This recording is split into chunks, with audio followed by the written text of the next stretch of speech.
Before we dive into today's episode, I want to provide a quick reminder that the content discussed is intended for informational purposes only. The topics we'll be covering include disordered eating, body image, and emotional eating, are not meant to treat, diagnose, or replace professional medical advice. If you are struggling with any of these issues, we encourage you to seek support from a licensed therapist, counselor, or a healthcare provider. Additionally, please be aware that some of the topics in today's episode may be triggering for some listeners. If you feel that the conversation could be difficult to engage with, we recommend taking care of yourself and reaching out for support. With that in mind, let's get started. Welcome to Miles from Review, the podcast powered by CatFit Strength, where busy women like you find practical solutions to fuel your fitness journey with authenticity and resilience.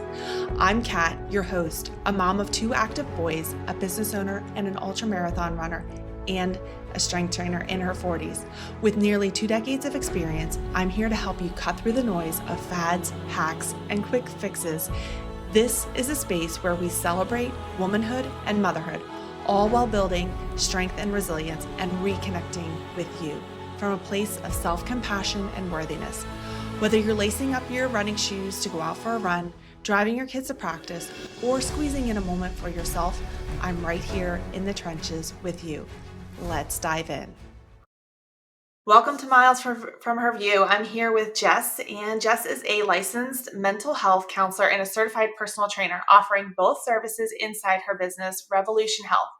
With over 9 years of experience, she supports chronic dieters in finding peace with food, fitness, and their bodies. Her specialties in therapy include binge eating, emotional eating, and body image. For personal training, she specializes in helping those with mental health challenges feel strong and confident physically through strength training and intuitive movement.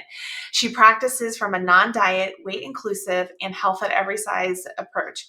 As someone who recovered from disordered eating and overexercise and hated her body for years, tongue twister there, she gets it. Today, she loves lifting weights almost as much as she loves eating donuts, and I love eating donuts too. So welcome. I'm so excited to have you here and dive into these topics. So Thank you for having me, Kat. absolutely. First, what is your favorite donut? Oh, it's got to be chocolate. Nice. I love it. Yeah, like chocolate gate glaze with the chocolate frosting. I'm all about that. I love it. Yeah. I'm all about the chocolate, but there's something about like a Boston cream donut for me. It's like the cream, I the glaze, mean, the chocolate on top. So that one's delicious too. I will never turn down a Boston cream. yeah. I Yeah. already love this conversation. It's all about donuts today. We're just talking about donuts. But awesome. But how did you get to where you are? Because I love finding people or hearing people's stories to where they got to where they are and how, Yeah. it ties into how they develop their business. Let's dive in there. Yeah, and I'll try to keep it as like concise as possible, and so we're not spending a whole hour on it, but I probably could.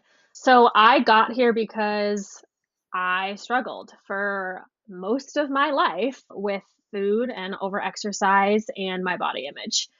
And I think looking back on it at the time, I didn't even realize it. Like, I think that's how much of a hold that diet culture can have on us, is that I thought that everything I was doing in the obsession with skinniness that I had was normal. And my struggles go like way back. I think they probably started in like the 8th grade. I struggled probably I was probably at my worst in high school. And then when I got to college, like it just looked different, right? But like the negative thoughts about my body were still on my mind all the time. But you looked at me and you were like, everyone commented on how healthy I was, right? You looked at me physically, like I had the body that society deems as like perfect for women, right? I was thin, I was toned. Everyone thought that I ate healthy, I ate chicken and salad all the time. But my mental health was a hot mess. I had injuries like crazy. Like, I think, like, I tore a hamstring, I broke my arm, like, I broke several other smaller bones. Like, I had just burnt myself, like, into the ground, like, and it things really shifted for me when I decided that I wanted to have a family and I couldn't get pregnant. And I would say that's when I really started healing and taking a hard look at what I was doing that I thought was healthy, but really wasn't. I was, it was undiagnosed infertility. That's how they labeled me. So there was nothing that they could find that was wrong with me. But looking back, like, I really wasn't. I wasn't healthy and my body couldn't carry a baby. And I think it was just trying to tell me that. So then I have 2 kids now. I spent years working as a personal trainer in the weight loss industry. Mhm. Really, then realizing that I was helping women with this, like, do the same things to themselves to try to lose weight that had hurt me so badly. And once I realized, like, that, that was when I transitioned into the health at every size anti-diet space and started my therapy practice, or where I am now. And I still do offer personal training, but in a much different way because I've completely left the weight loss industry and really now focus on helping women heal and find peace because I know what it's like to now be on the other side. Yeah, it's so important. One of the things that appealed to me to have you on is your philosophy of, like, you're a personal trainer, you're also a therapist. If anyone has known me and followed my business too, I'm anti-diet. I'm going to bash on the fitness industry because I do it all the time. Oh, um, same.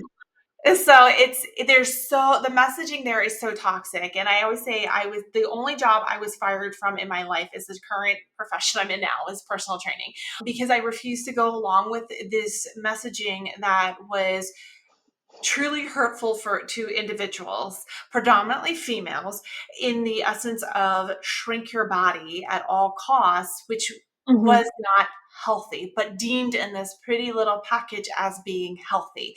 And to your point, and what you said earlier was in your with your story of people saw you and you were commenting on how healthy you looked, but you were not healthy. And I think, that is something that is so important, that someone can look healthy, but they're not healthy. And that's, Yep.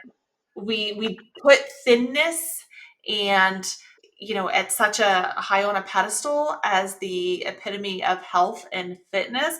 And that is not the case at all. Yeah, yeah. And I mean, there's so much, I see it too, where individuals, we both work with women, realize that they've had a disordered eating cycle their whole life, which is stressful. And I'd love to hear your thoughts on that, especially from, like, a therapist. Yeah, yeah, sure. You can't take the therapist out of the trainer, you can't take the trainer out of the therapist. So Yeah. I'm a whole package deal. Yeah. Yeah, so it's so normalized. And with me, like, so again, my struggles started like in high school, but like I went to an all girls high school, Okay. right? So that was part of it, was like I was around girls who were throwing out their lunch every day. So I did too, right? I was around girls who would just go to Starbucks on free period and get a coffee, and that's all that we had for the entire day. It was like this challenge that like everyone was in it together. And if you didn't do it, you didn't fit in. So I spent most of those years trying to fit in. That's really what it was. Like I wasn't like, everyone's like, "Well, were you hiding it?" Like, no, I just thought it was normal. And then same thing in college, like I would wake up, I'd go swimming with my roommate at like 6 o'clock in the morning, and then I'd go back to the gym in between classes. And then at night, I would go rock climbing, or I had club tennis practice. And everyone would be like, "Oh my gosh, you're back at the gym again. Good for you." Like, "Oh, I saw you here yesterday. You're back. Good for you." When I broke my arm, I was literally on an elliptical with my arm in a sling. And everyone's like, "Good for you." Like, I could, like, I couldn't do that, right? It was all like praised. Not only was it seen as normal, but it was praised. And I don't think that, and I think that's why we don't recognize how deeply we're struggling is because, you know, we are just surrounded by diet culture all the time, and this emphasis on weight loss all the time, and that if you lose the weight, you'll be happy, right? Your whole life is going to get better if you can just control your food and find discipline to exercise, be disciplined to exercise. We're not factoring our mental health, Right. Right. because that's something that you can't look at someone and see. Exactly. And to your point too, I hear a lot is putting their happiness in their future, like a number on the scale Mm, or a size. yeah. And I hear that a lot with my clients. And one of the things I ask them is, well, what if you do all the things and nothing changes? Because that can be a Mhm. reality too. And like, it's not that strength training is bad and it was unproductive if you don't see these changes. No, there's a lot of factors that go into play. I cringe, and maybe you share this too. I cringe certain times of the year because these programs are sold to, well, in 30 days or like 6 weeks, you will have this transformation, and it's put on and it's steeped in this diet culture of losing weight, and all your problems will go away if you follow this Mhm. program. And oftentimes they are these, I call them white knuckling. It's, eat this, don't eat that. There's vilified food, there's like intense routines, and it exacerbates the issue at hand of really finding sit down to any food. We'll use donuts. like Yeah. sit down to a donut and enjoy a donut. Like there's nothing wrong with having a donut. There's nothing wrong with not seeing a vegetable. And one thing I do, especially with my clients who are newly in that postpartum stage or going through a very intense, like life is at a level 10. I'm like, if you don't see a vegetable on your plate this whole week because you're just surviving, that's okay. Like Oh, you're I love that. surviving. Yeah. Like, I think I agree so much, and I think the biggest thing that keeps people stuck is that all or nothing thinking and this belief that we have to follow all of these external rules. yes. Yes. Um, I tell my clients all the time, like, we got to get rid of that should. That word should is only going to get you into Oh, trouble. it so is. I would say I'm like I said this to my kid and I said it so fast. My older son is 13. And I was like, would you stop shooting yourself? He's like, Mom, why'd you swear at me? I said, and I had to stop and think, I'm like, did I swear? He's like, did you say the like S word? I was like, should. I'm like, that's what I said. And I said, well, it's pretty much like a bad word. Stop shooting yourself. I'm like, it's Yeah. like literally like, the the swear word, like, yes, like that heaps on the guilt and the shame. And Mhm. it's, you shouldn't, there's no should or anything. It's just, I hate to be like, it is what it is. But, it, like you said, it keeps you in that perfection seeking model, and something that is screamed to the heavens, especially in the fitness. And I'm going to say in the nutrition, like in that whole wellness, is if you're not doing it all, then, well, you're going to fail.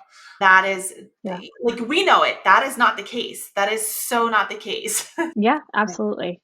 I would love to hear a little bit more insight. And definitely I'm a big proponent of, if you want to use yourself as an example, I always tend to use myself because I don't always like to use client examples. How could someone tell, like, if they're caught in that dieting cycle, that maybe they're like, I don't know, do I, and again, Mm, and I said it before the intro, is this is not here, we're not here to diagnose, we're here to be informative and to understand, to provide insight. But like, if someone is like, I don't know, could I have disordered eating? This sounds like, mhm. sharing your story sounds similar to me. This is something that I've struggled.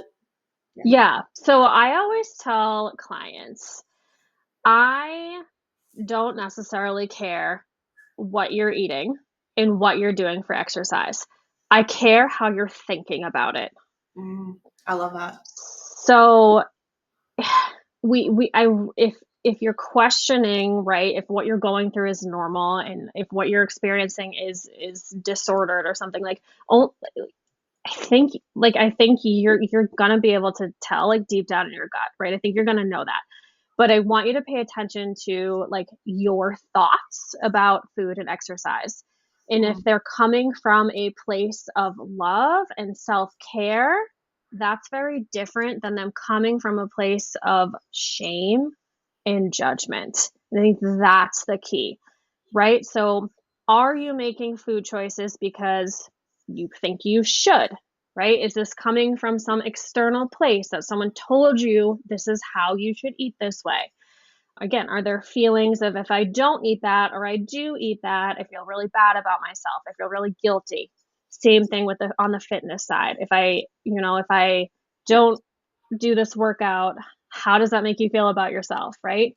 Are we feeling that we're lazy, that we're worthless, that we're never going to be able to do this, right? If that's how you're thinking about it, then that signals to me that you're really struggling. yeah. Um, does that I think I answered your Yeah, no, question. that it does, 100%, yeah, and I Okay. just wanna expand on it, like, and that's a different, again, the industry, it touts like, know your macros, know your calories, have to be in a calorie deficit, Mhm. where it doesn't, I'm gonna say consider the person. And you have to, like, Yeah. there's so much that goes behind it because we are not robots.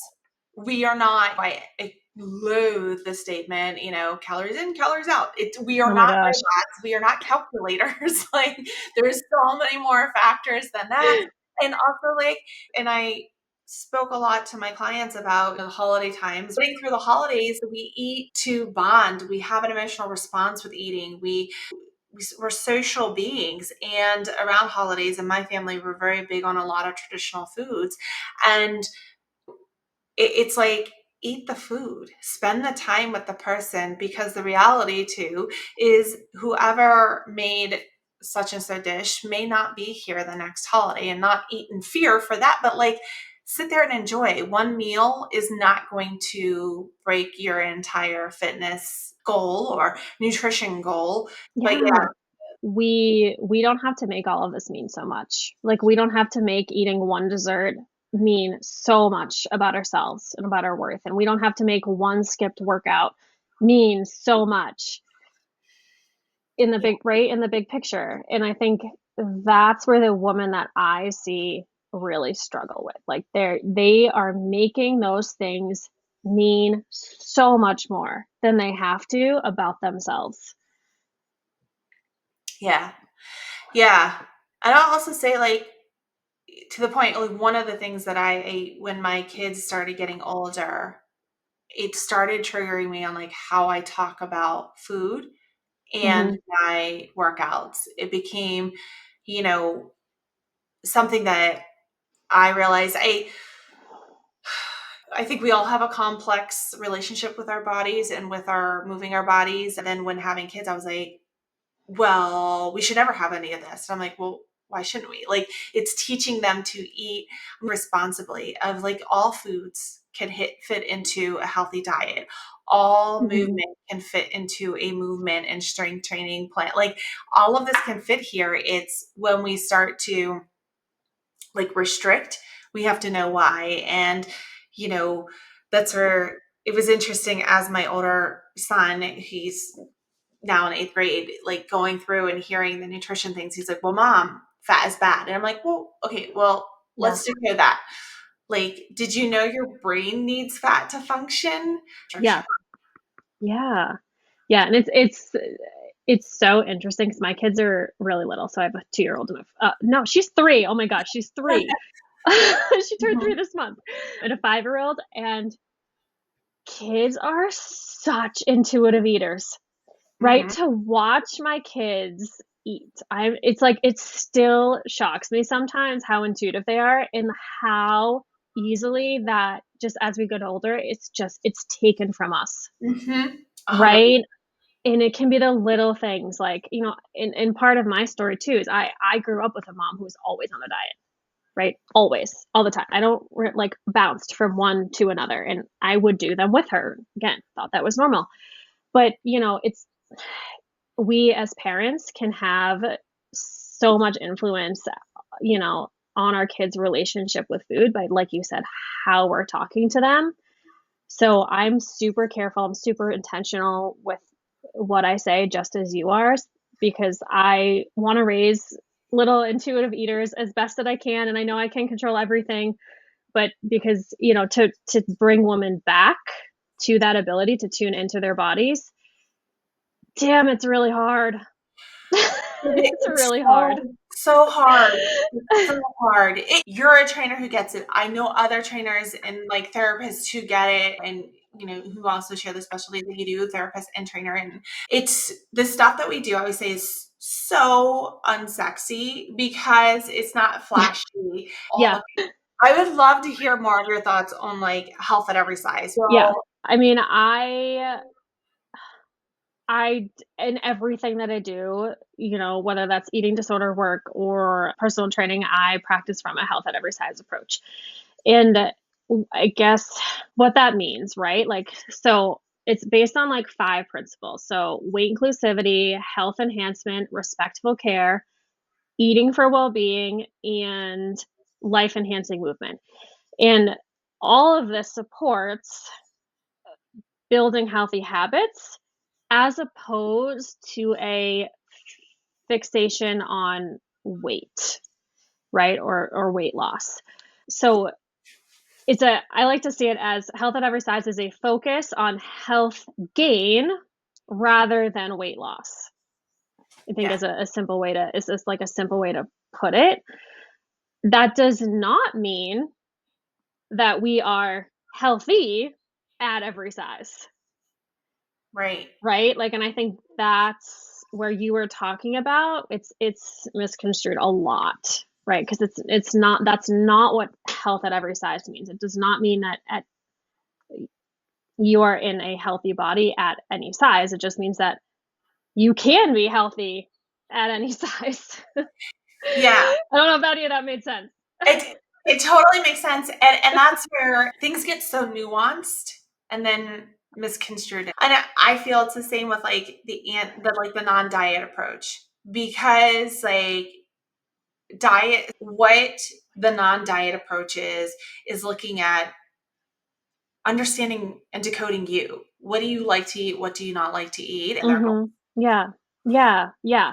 And I love how we're talking about what these things actually mean, because you're right. Like that even that term like non-diet has become like so trendy. Yeah. But like I'll be on social media and I'll see a post as someone who's like calling themselves like a non-diet dietitian or a trainer, a nutritionist or coach, and I'm like, that's not what that means. You could like that, what they're saying is they take an all foods fit approach to weight loss. That is not what a non-diet approach means. Mhm. Just clarify that. So like when I say I'm non-diet, that means I do not focus on weight loss as a goal. Right. That does not mean that I am against weight loss, right? That does not mean that I think that having weight loss goals is a bad thing. Like it just means that as we work together and we make some of these changes in regards to fitness and nutrition, I don't know what's going to happen to your body. I don't know what's going to happen to your size. Yeah. And I don't, that's not where our focus is, right? Where someone's taking an all foods fit approach to weight loss, the intentional goal is weight loss. Yeah. And I think that's a huge distinction right there. And I think there is a vast majority of individuals out there, both male and female, who are looking to have a body composition change. And they're led to believe the only way to obtain that is through a diet or putting a numerical number on the amount of inches, pounds they want to lose. And that is not always the case to find health, to Mm-hmm. have that, I hate to say ambiguous because it is very different for each person. I kind of talk with my clients. I'm like, there's kind of like a fit you want to feel in your clothes, in your body, a focus you want to have, and, an overall feeling. And it's like, that is where, we want to decode that. We want Mhm. to, there's going to be that work in the beginning when we're integrating the workouts and getting on that, consistent, pattern and incorporating into your life. But then we also want to look at, like, there's going to be a maintenance period where you're not, Mm. where it's going to feel good and you feel like, cool, I'm going to use every Friday night's pizza night in our house. It started Nice. back in the doom of like 2020 because it was just, we got to Friday and we were like, I can't think, and it's frozen pizza. And like sometimes we throw veggies on it, sometimes we eat just plain frozen pizza. So, it is what it is. Like, we all look forward to it. But it's like you can sit down and be like, this is part of my meal plan. This is something that fires me up. This is something that, like, I enjoy eating, and Mhm. it's like we get to those periods of, like, we're not always, and I hate saying gain or loss, but we're not constantly, like, no one should be in a constant, like, I have to work on myself all the time and make myself better. That's not Mm. a state Mhm. to live in. It's, Agreed. Love that. yeah, it's finding that peace, that autonomy where it flows together. Yeah. Yeah. I think the weight loss industry makes us feel like we are this project that we have to fix. Yes. And I don't think that our health is a project, you know? Like, I wanna help women get out of that mindset. Like, you do not need to be fixed. Exactly. Yeah. Exactly. That's it. I mean, I full-heartedly agree with that. Yeah, you're not broken. You don't need to be Mhm. fixed. To me, I am like, you just need to be more of you. Like, Yeah. I tell my clients, I'm like, I want you to take up space. I want you to feel that power.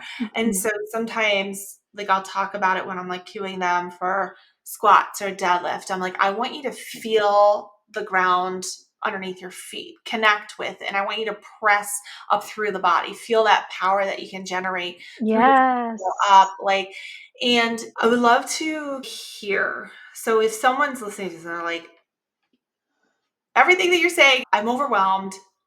I need I need someone to take away this overwhelm.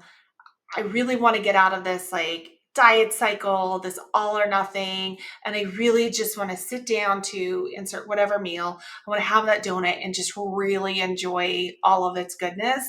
Like, where Mhm. should I start? Is like, what would be Oof. I know. Yeah, yeah. I know. It's so hard. And because I also think that like the word like intuitive eating is all over the place, Yeah. right? Because right, but it is often used as a diet, right? And we don't want that. And I to become a true intuitive eater in a non-diet way does take a lot of work. And we cannot go from following all of these diets and rules to being an intuitive eater. Like, you just can't. You cannot just be like, I'm just going to stop dieting and listen to my body. That's not how it works. Yeah. You will set yourself up for failure because you don't have the skills yet, right? So I think that's where I typically start with women who come to me with particularly binge eating and emotional eating challenges. So we need to build those skills first. And I think around eating, right? But also just around like intuition in general, right? Mhm. And making sure that we know how to tune into ourselves outside of food and exercise. So we work on, building those skills, and that's gonna look like noticing hunger and fullness, right, is a big one. So go Google, right, the hunger and fullness scale and just start making notes, right? Another huge thing here is you have to approach this from a place of curiosity, Yes. not judgment, right? How can I just get curious about this? Right? Like, I think, like, using the phrase, like, "I wonder" is super powerful, like, "Wow, like, I wonder why I overate that day." Right?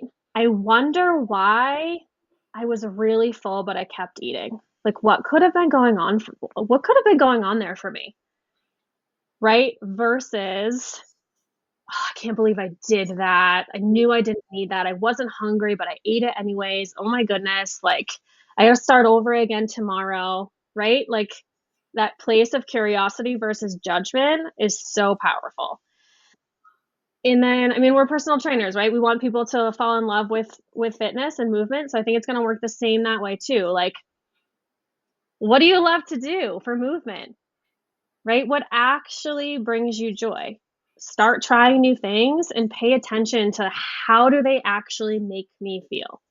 And I think to do that, like, again, you gotta go into it as a little experiment, right? Because you're never gonna find what, like, lights you up and makes you feel empowered if we don't put ourselves out there and try new things and kind of get ourselves out of our comfort zone a little bit.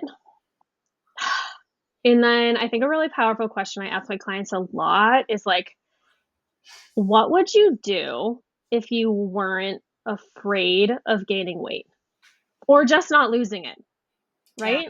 What would you do if you weren't afraid? How would you eat? How would you move your body? What would you wear? And whatever those answers are, I want you to go do that. Yeah. I think that's so powerful. And I want to highlight a few things you said there because I feel Yeah. like one, I know that was a very long answer. no, but it was so good. I'm sitting here, I'm like, yes, yes, all these things. And like, but skills, like I feel again, fitness industry, nutrition industry acts like it is a switch. You do this and it's a switch. Yeah. But you Oh my have gosh. to build up the skills. It doesn't work like that. Yeah, there are skills Mhm. that you need for that. It is, you know, uh, I liken it. I mean, you're a mom, I'm a mom. Like you watch your child accumulate skills to move their body. They don't just, stand up one day and start running. It may feel Mhm. like that because that is such a busy time in motherhood, but like they have to build those skills. It's the same thing when you're creating this transition, you have to incorporate these skills. It's not a, you know, do this and XYZ happens. Like that's what diet culture is. It's such a restrictive, like puts you in a little tiny box. There's no, curiosity to your next thing is huge. Is having that Yeah. curiosity of like why did I get here? Like, and I love for me, it's one of the coolest things is when clients are like, they can articulate. I realized when I was standing in the pantry, this hypothetical, but late, and I was stuffing my face full of whatever that I missed lunch because it was so busy. Mhm. Mhm. So I'm going to tomorrow make sure, or tonight I did this to make sure I have food tomorrow because it's another busy day. Amazing. You set yourself up for success. You didn't go down the shoulds, the like guilt, the shame. You had this explore curiosity of why these behaviors happen because there's a reason and it doesn't mean that it's bad. There's just a Mhm. reason.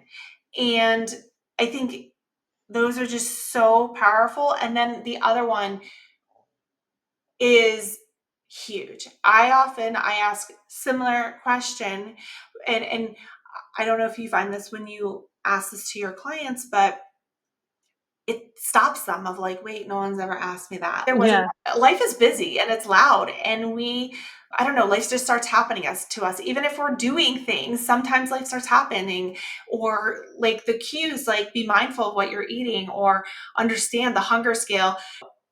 It's easy to tune out if you're still hungry or not, or when you get hungry.